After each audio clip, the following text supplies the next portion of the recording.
Yoruba is one of the most widely spoken languages in Nigeria, but it's also one of the most widely spoken tonal languages on the planet. But what does that even mean? Right off the bat, I can tell you that Yoruba uses different tones to differentiate between different words, just like Mandarin and Vietnamese, but to be honest, that's not even the most interesting thing about it.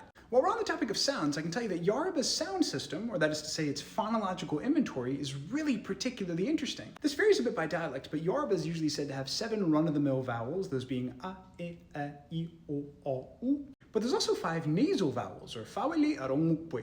These are vowels where the air is coming not only out of your mouth, but your nose at the same time. You'll hear them a lot in French and Portuguese, for example. In Yoruba, those are and you can actually hear them in the word for nasalized vowels in Yoruba. Aromupwe.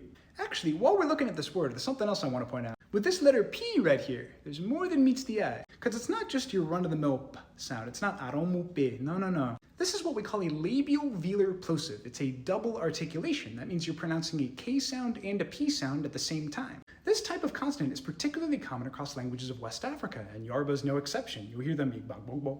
Now that being said, Yoruba's grammar is also really interesting, in particular how its verbs work. Yoruba makes extensive use of something called serial verb construction, which means you can put several verbs together to express a more specific meaning. This is actually a thing in a lot of other languages too, but in many of those other languages, you have to put all of the verbs next to each other to get that combined meaning. But not in Yoruba. In Yoruba, you can actually have sentences where the verbs surround the object of the sentence, but those verbs combine to get the full meaning of the sentence. So if you have a sentence like, he brought the book, well, you can see the parts come together in a very different order than they might in English, right? I think that's super interesting personally, and I hope you get the chance to look more into it yourself.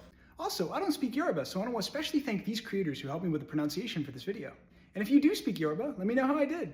Let me know if there's anything else we want to talk about. Have a great rest of your day, and shit.